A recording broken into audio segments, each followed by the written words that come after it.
Yo, what's going on, YouTube, and welcome back to Goal Line Hockey. It's your boy Kevin Forte, and today we are taking a look at the Seattle Kraken as they need to get something done here ahead of the trade deadline, and we're going to take a look at that today. So, despite what they did the other day, picking up Jacob Megna from the San Jose Sharks, don't think for a second Ron Francis and the Kraken are done yet. I do not believe for a second they are done. They are probably looking to add.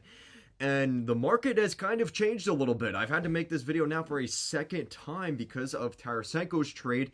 I had maybe Seattle as one of those teams to maybe go after him.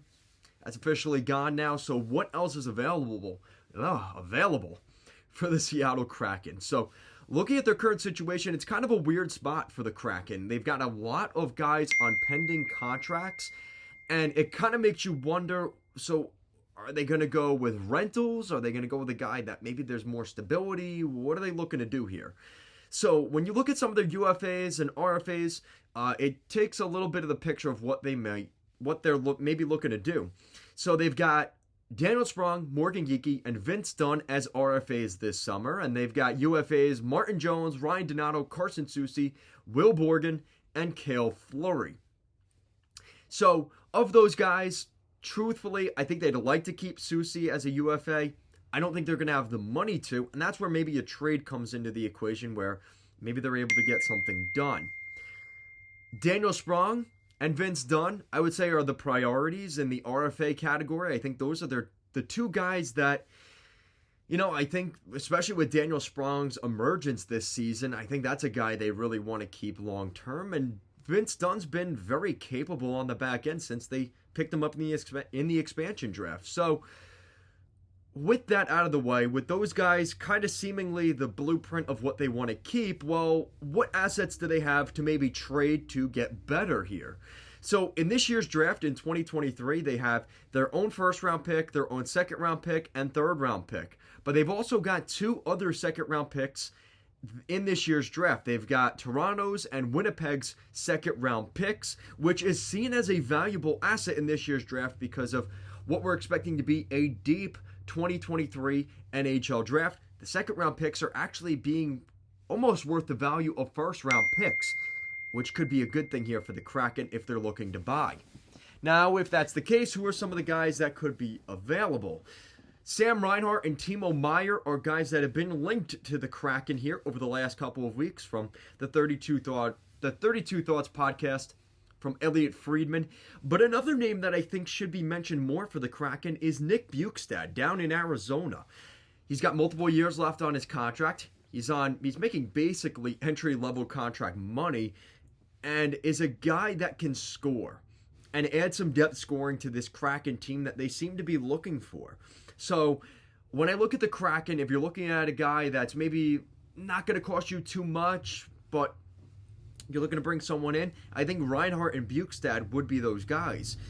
But Timo Meier is going to cost the higher end, right? And I look at a lot of teams that are going to be in on Timo Meier. I think that the Hurricanes, the Devils, the Bruins, the Red Wings, a lot of teams are going to be going after Meier. I think Reinhart and Bjugstad fit more the mold of what the Kraken are looking for here. And unless Seattle's willing to give up basically two of those second-round picks and the first-round pick and a prospect, that deal's not going to happen. And even with that, does Ron Francis want to give up that much draft capital for a team that really doesn't have much of a prospect pool in Seattle? It doesn't really make sense, right? So when I look at the Seattle Kraken, ideally, you've got your defenseman with Megna. Yeah, it's not a great addition, but it's not a bad addition.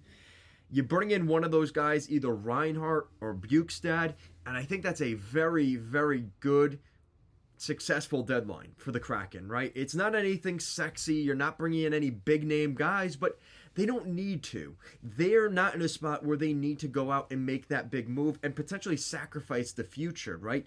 Because sometimes what's the saying? Sometimes, some guys get too much money, too young, too fast. And I think that the Kraken are in a similar spot where almost they're developing so quickly where the expectations could change too quick. to almost where it's like, all right, maybe we're making moves that we shouldn't be realistically making, and it's not part of the long-term plans, right?